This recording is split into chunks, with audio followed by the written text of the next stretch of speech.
Hey everyone, so today we're gonna talk about my books here. So I finished Crown of Swords.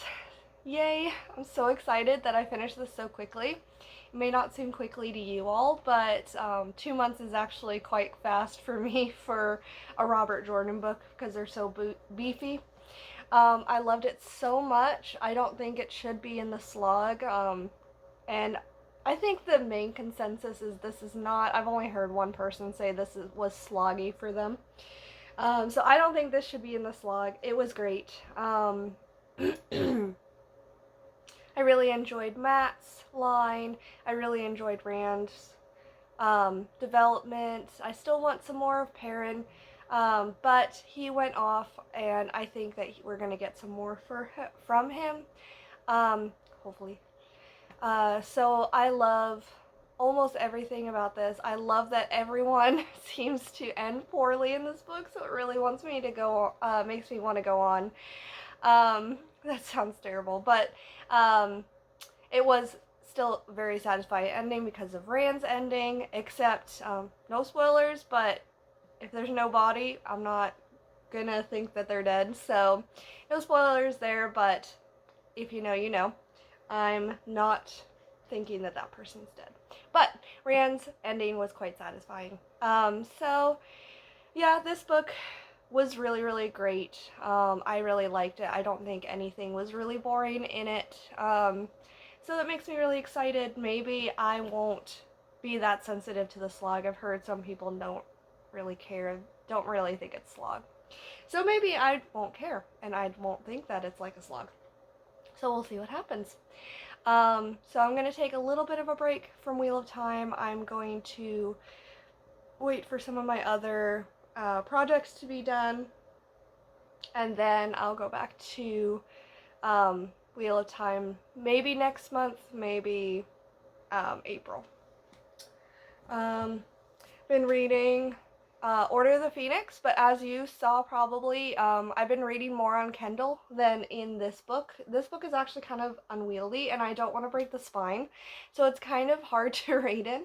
So I've been reading it in Kindle mostly, and I've really enjoyed highlighting it, so it highlights in different colors.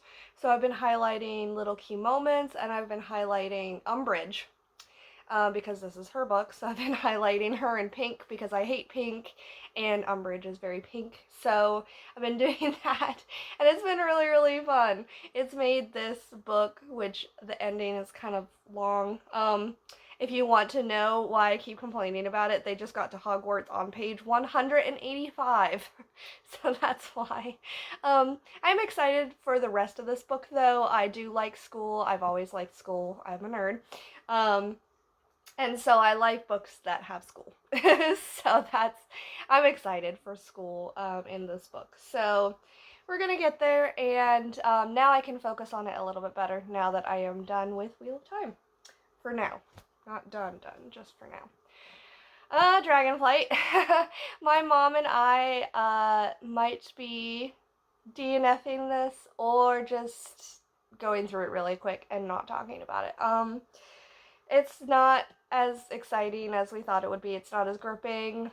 It's really short, so we're probably just going to finish it. Honestly, I haven't read it in a week, so we might not be finishing this book, but we're going to replace it. So I don't own this book, so I'm going to put in a little picture of it. Tress by the Emerald Sea is Brandon Sanderson's new book. Now, here's the problem. I don't know if I can read this book because I've never read any Brandon Sanderson. So I don't know if it sounds like it's a standalone, but I wanted to check with some Brandon Sanderson fans who've read it. Can I read this book, or are there books that I should read first? I really want to read this book. It sounds like my cup of tea. And my mom's read every Brandon Sanderson except this one, so I thought it would be a perfect read through instead of Dragonflight. So if you know, let me know down below. Can I read Tress of the Emerald Sea? I've tried to put feelers out, but I haven't gotten any responses. So I'm going to try some more to figure out if I can read this book, or if it's going to spoil things, or if I'm not going to understand it because I don't know things. So I'm gonna figure that out, and if I can read it, then me and my mom are gonna be doing that book instead of Dragonflight. But that's not my next book. My next book is Pride and Prejudice. So continuing on with Jane Austen. Um, so Pride and Prejudice is obviously her most famous. Obviously, I've read it before. I read it in school, but I haven't read it physically since school. I've only listened to the audiobook. But the audiobook I listen to, I don't know if you know this about me, I listen to um, kind of children's stories, mostly like Redwall. If you know the Redwall series, I listen to them while I'm going to sleep. So that means that I've listened to Pride and Prejudice way more times than I can count. And I even have some passages memorized because I've done it so much. So I could probably quote the beginning. I'm not going to on this video. It's already pretty long.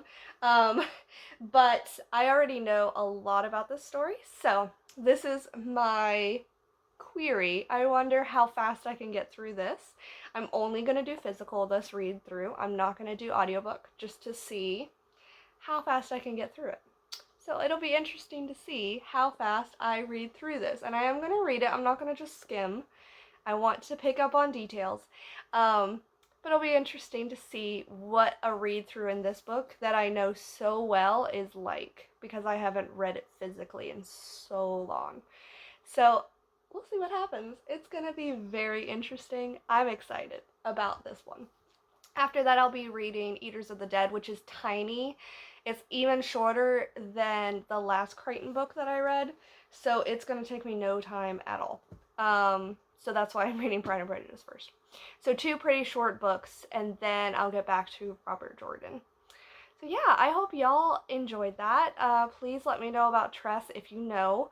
And I hope you have a wonderful, wonderful week. Bye.